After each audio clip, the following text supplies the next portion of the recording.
So we've just cut all the nails, and this time with the second toner, the fifth as well, I've basically got a 15 blade scalpel, so it's quite a precise blade. Obviously different podiatrists will be using different blades according to what they're used to.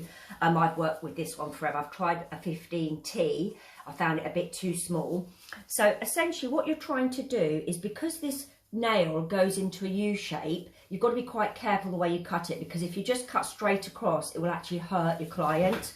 And then what I try to do is actually go to the thickest part of the nail first. So we're going right centrally where the two U shapes meet in the middle like a bridge, so that's going to be your thickest part.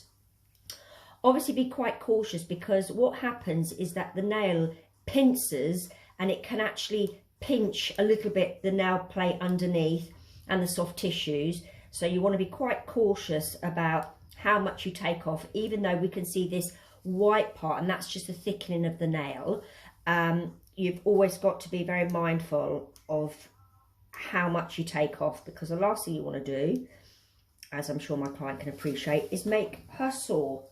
I don't think they'll thank you for that. Then you're slowly just coming round to the edge.